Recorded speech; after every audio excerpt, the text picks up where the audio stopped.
ng transparency. Kasama po yan sa mga prinsipyo ng mabuting pamamalakad ng pamahalaan. Kailangan alam niyo po kung anong nangyayari sa ating pamahalaan. Pati yung budget natin, nakapaskil lahat. Kita niyo po kung magkano yung project natin. Alam niyo kung anong nangyayari. Kung may problema, hindi po natin pinagtatakpan. Pinapakita pa nga natin sa tao, sinasabi natin ang katotohanan. Yan po yung tinataguyod natin ngayon ng gobyerno at estilo ng gobyerno. Nandito na po tayo ngayon. Mayor kayo na baka si Jose Manalo maibol na nila. Kaya ako rin po nabanggit yan kasi habang naglalakad po kanina, may isang wala po siya ngayon, no? May isang nanay po lumapit sa akin. Sabi niya, Mayor, mula 2019, sinuportahan kita. Maraming salamat naman po. Tapos sabi niya, Mayor, naalala mo nung 2019, sa totoo, hindi ko na naalala, no? Pero kinuwento niya po sa akin. Mayor, naalala mo noong 2019, tinanong mo sa akin kung ano yung mga problema dito sa aming lugar.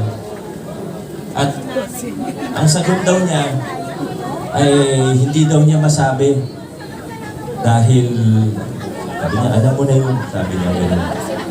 Hindi daw siya makalapit, hindi niya masabi yung mga problema niya. Pero ngayon, pwede na daw. Wala na daw pong problema. Pero alam niyo, sa totoo lang, hindi lang po dito sa Ilogin, hindi lang sa Pinagbuhatan, kundi sa lahat ng barangay natin. Noong una po kami nag-iikot ni Kong Roman. Kaming dalawa lang po nag-iikot nun eh. Madalas po, ganun yung nangyayari. Gustong lumapit ng ibang tao, pero medyo natatakot, medyo kinakabahan na lapitan kami. Pag tinatanong namin kung bakit, may nakakausap kami, ba't hindi kayo maka-attend ng meeting? Wala naman masama siguro makinig.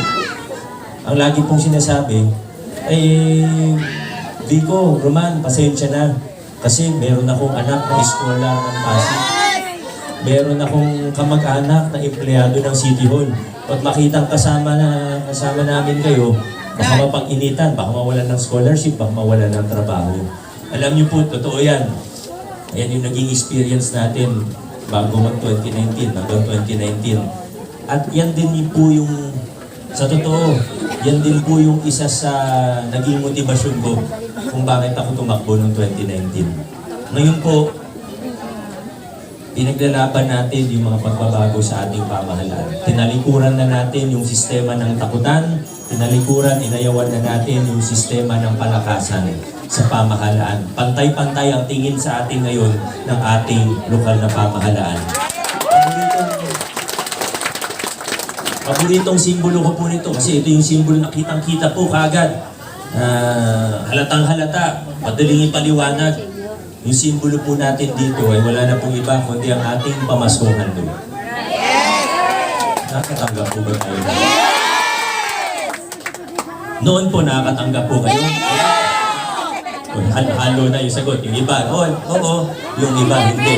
Yung iba, every year nakakatanggap. Yung iba, tsambahan sa rapol. Yung iba, never nakatanggap. Pagkakampi ka, siyempre maraming ibibigay na bayutong. Pag hindi ka kampi, konti lang, maraming wala talaga. Pero pera ng taong bayan ang ginagamit po para rin. Kailangan pantay-pantay po. Kaya naging simbolo po itong pamaskong handog ng pagkakapantay-pantay ng bawat isa sa mata ng ating pamahalaan. At idagdag ko pa po, maayos yung proseso sa pagbili niya. Hindi yung kung sino yung kaibigan lang ng mayor, ayun yung magiging supplier kaagad. Hindi po. Dumadaan sa tamang proseso, dumadaan sa tamang bidding. Mahirap po yun, lalo na sa umpisa. Lalo na yung mga opisina natin. Hindi po talaga sanay ang mga opisina at empleyado ng City Hall noon. Nung pumasok ako, hindi sila sanay sa tamang proseso. Minsan nagkakaroon ng problema dahil hindi sanay doon sa tamang proseso. Pero tinama po natin, pilit natin na tinama kahit na hindi po madali. Anong naging resulta? Ang pinakamalaki po, marami akong pwedeng ikwento, pero yung pinakamalaking naging epekto po nito ay dahil sa paglilinis ng ating pamahalaan, bumaba yung mga presyo ng mga kontrata ng ating pamahalaan. Bakit po?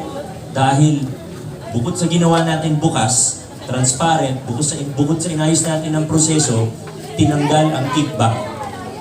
Walang 20-30% na napupunta sa bulsa. Lahat napupunta sa proyekto. Lahat po. mula sa pamasukan doon, hanggang sa pinapagawang kalsada po rito, sa drainage natin, at marami pa pong iba. Ito na po, nandito na po tayo bilang isang pamahalaan. Yung mga programa, proyekto natin, dahil po rito, ay dumadami yung pondo natin, gumaganda yung posisyon ng ating lokal na pamahalaan,